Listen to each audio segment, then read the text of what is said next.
There we go. You can edit this. Hey there everyone, and welcome back. We're on the couch here again. Brandon Burns, your head of community at Runway, and with me is a very special guest, entrepreneur and founder of Villarosa Real Estate, David Villarosa. How are you? I'm well, thanks. And you? Mate, I'm good. It's good to have you on the couch. Thanks for having us. Now, I met David about, would you say maybe 6-8 months ago? Yeah, it would have been 8 months ago. Yeah, I think I met David through one of our tenants here at Runway, Dean Denny. And you actually sold my house. He'll love that. Dean will love that. You actually sold my house. I did. Yeah. Thanks for your business. Mate, my pleasure, and I can't rave highly enough, obviously, about the experience. And obviously, since then, we've come to realise and be exposed to you and your process and your professionalism in business.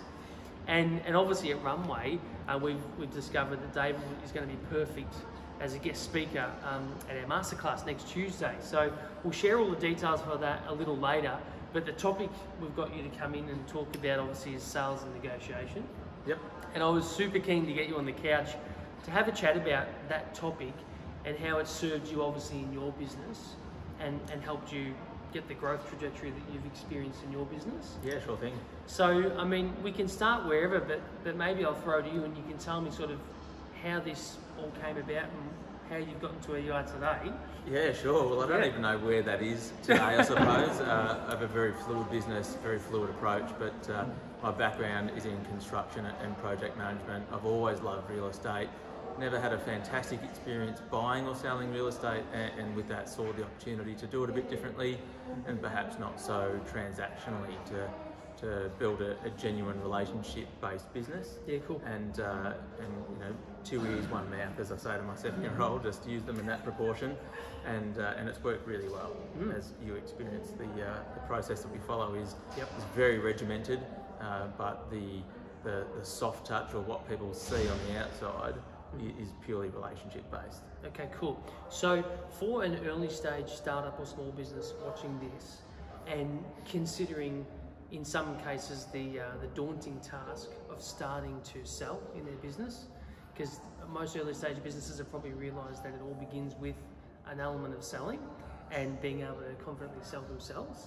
What are some of the strategies or the key things you can do first to really get yourself into that mindset of accepting and being able to start selling confidently?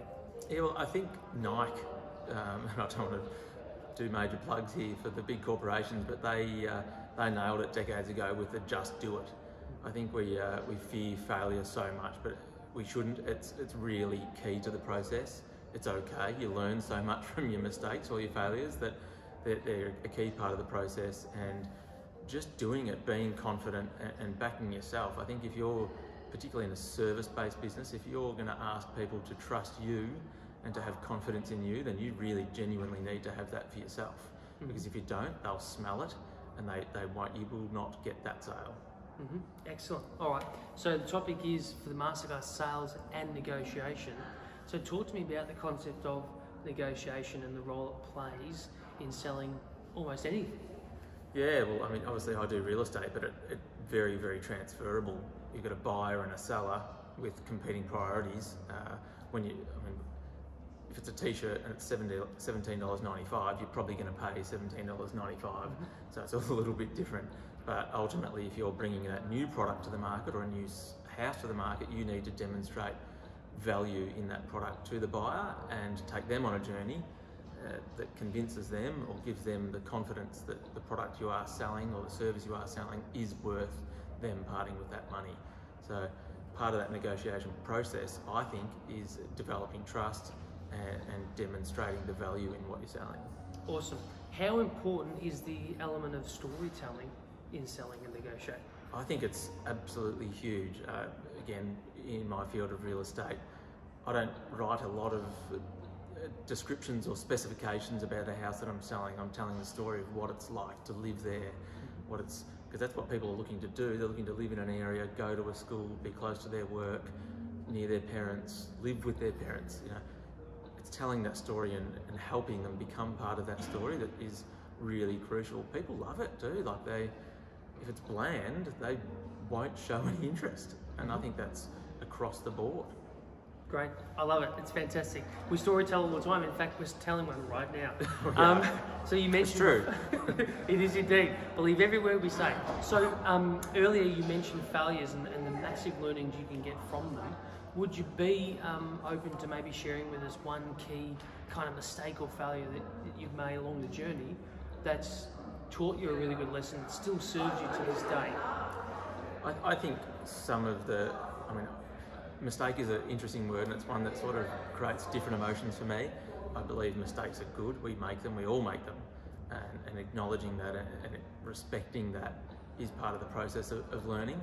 But early days, perhaps I wasn't as good at reading the play and trusting my gut. So I would go down a path that now I simply won't. If I'm not comfortable with the transaction from the beginning, I won't enter into it.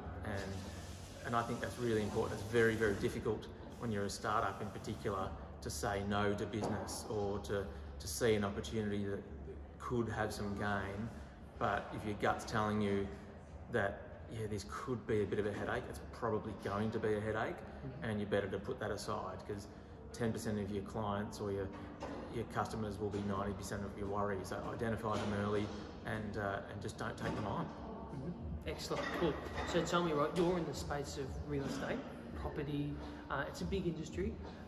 In some ways, I believe it's ripe for disruption, especially when it comes to improving the experience of a transaction. A lot of people would be in the school of thought that you're never going to be able to buy or sell a house without an agent or a human involved. But from your perspective personally, is there a particular area of your space where you think there's going to be innovation soon that's going to change the game a bit? I do. I think it's going to be continuous, and I think that there'll be products in years to come that we can't imagine now that'll be such a no-brainer then. I still believe the human touch and skill and experience will get the best outcome. I love technology. We're a digital business and technology really excites me, but particularly in real estate, where I do my best job is when I'm sitting face-to-face with someone. Yeah, great. Because I can't build their trust in email, text message, Snapchat, all these other technologies. They're great, but really to get the best outcome and to develop trust, I believe face-to-face is the best way to do that. Yep, awesome. All right, well, I've got David to join our amazing new platform, Runway Virtual, where you can find him, and I'd assume that there's other means people can do that as well. Do you want to share with the audience sort of the most responsive or best way for them to find you, or channel that's... Yeah, sure. Facebook, I think our average response time on Facebook is 3 or 4 minutes. Mobile is the best. My mobile's either in my pocket or against my ear if I've got the earpods in all the time. So you can Google my phone number and anyone can contact me about anything. I'm an open book. And I'll always tell it how it is, good or bad. You'll come to like that, hopefully. Yeah, Facebook and Instagram, take your pick, but we'll be on top of you. Yeah, okay, so David Villarosa from Villarosa Real Estate is our guest speaker at our masterclass next Tuesday, the 28th of Jan, 10 to 5:30. It's free for Runway members, $25 for the general public. I'll put a link in the comments for you to get your ticket, and we're going to get David back in very soon to talk a bit more about your journey and where 2020 takes you, man. It's exciting. Right. It is. Thanks for being on the couch. Thank you. Thanks. See you guys. Yeah. Oh man. Oh, cool. Thank you, sir. Did it record? Let's check. Oh, yep.